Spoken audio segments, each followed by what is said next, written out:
क्या आप जानते हैं कि लाल फीताशाही शब्द किसके लिए प्रयोग होता है? लाल फीताशाही रेड टैपिज्म का प्रयोग नौकरशाही की कार्य करने की ऐसी प्रणाली के लिए होता है जिसमें अत्यधिक औपचारिकताओं के कारण कार्य पूर्ण होने में अति विलंब होता है। इस शब्द का प्रारंभ उस प्रथा से हुआ जिसमें सरकारी दफ्तर में दस्तावेज लाल फीते से बांधकर रख दिए जाते हैं। उपन्यासकार चार्ल्स डिकेंस ने सर्वप्रथम अंग्रेजी में रेड टैपिज्म शब्द का प्रयोग इस संदर्भ में किया तथा टॉमस कार्लाइल ने इसका प्रयोग कर इसे लोकप्रिय बनाया। कि दल विहीन लोकतंत्र का विचार भारत में किसने दिया था? दल विहीन लोकतंत्र पार्टीलेस डेमोक्रेसी अर्थात ऐसी लोकतांत्रिक व्यवस्था जिसमें राजनीतिक दल न हो। भारत में इस विचार के समर्थक दो विचारक एम.एन. रॉय और जयप्रकाश नारायण हैं। एम.एन. रॉय का विचार था कि राजनीतिक दल जनता तथा सरकार के मध्य दीवार खड़ी कर देते हैं, अतः इनके स्थान पर छोटे छोटे सहकारी मंडल स्थापित किए जाने चाहिए जो जनता से व सरकार से सीधे संपर्क करें। जयप्रकाश नारायण का मत था कि राजनीतिक दल राज्य के विशिष्ट वर्ग को विशेष लाभ पहुंचाते हैं, इसीलिए इन्हें समाप्त कर देना चाहिए। कि माइक्रो PCNL तकनीक क्या है? चिकित्सा विज्ञान ने हाल ही में एक ऐसी विधि का विकास किया है जिसकी सहायता से पथरी से मुक्ति पाना अब अधिक सरल और सुरक्षित हो गया है। इस तकनीक का नाम माइक्रो PCNL या माइक्रो पंचर है। इस विधि से सर्जरी की प्रक्रिया के दौरान रोगी को न्यूनतम कष्ट होता है। इस तकनीक में प्रयुक्त होने वाली दूरबीन सुई के आकार की होती है और उसी आकार का छेद करके पथरी को निकाल दिया जाता है। अन्य लाभ, माइक्रो PCNL तकनीक से सर्जरी में महज 1 घंटे का वक्त लगता है। रोगी को 12 घंटे बाद अस्पताल से डिस्चार्ज कर दिया जाता है, जबकि इसके पूर्व सर्जरी के बाद रोगी को अस्पताल में कम से कम 2 दिनों का वक्त गुजारना पड़ता था। इस सर्जरी में रक्तस्राव बिल्कुल नहीं होता। स्टेंट आदि उपकरणों की सर्जरी के दौरान जरूरत नहीं पड़ती। ये सर्जरी सुरक्षित व दर्द रहित है। कि कुडियट्टम क्या है? कुडियट्टम रंगमंच पर किया जाने वाला संस्कृत का एक ऐसा प्राचीनतम नृत्य नाटक है जिसमें अनेक कलाओं का प्रयोग होता है। ऐसा विश्वास किया जाता है कि केरल संस्कृत नृत्य नाटक कुडियट्टम का सूत्रपात 2 सहस्त्राब्दी पूर्व हुआ था। पौराणिक नाटकों पर आधारित इस नृत्य नाटक में काम करने वाले कलाकारों को नट कहा जाता था।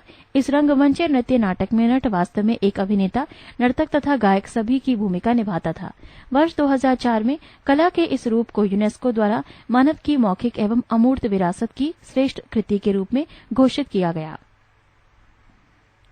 कि क्या बीमारी और नींद में कोई संबंध है?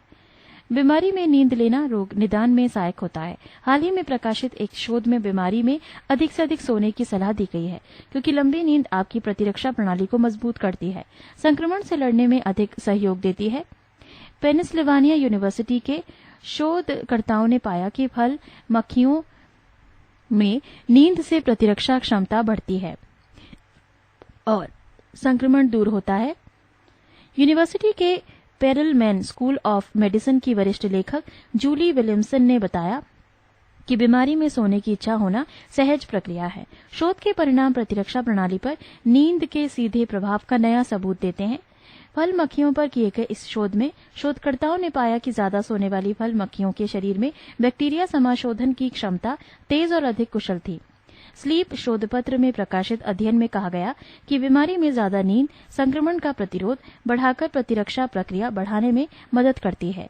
इसीलिए ये नहीं समझना चाहिए कि बीमारी के वक्त यदि आपको नींद आ रही है तो आप और बीमार हो रहे हैं। इससे आप स्वस्थ हो सकते हैं।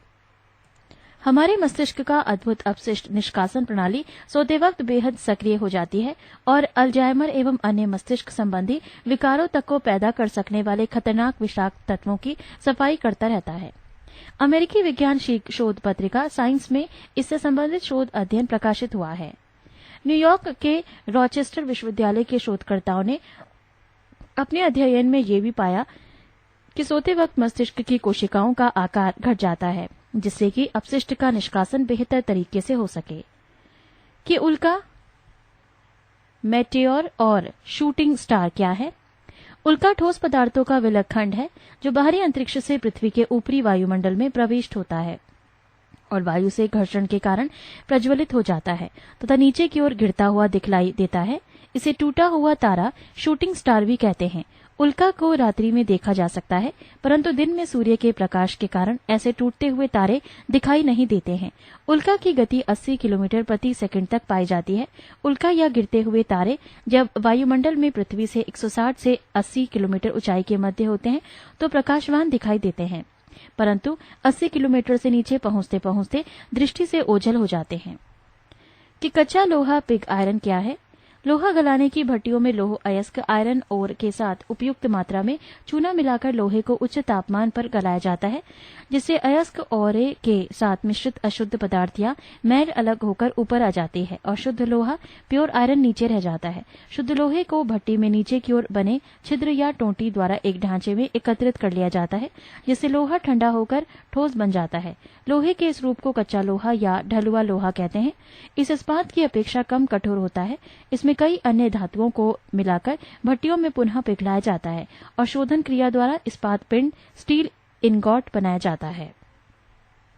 पृष्ठ 178।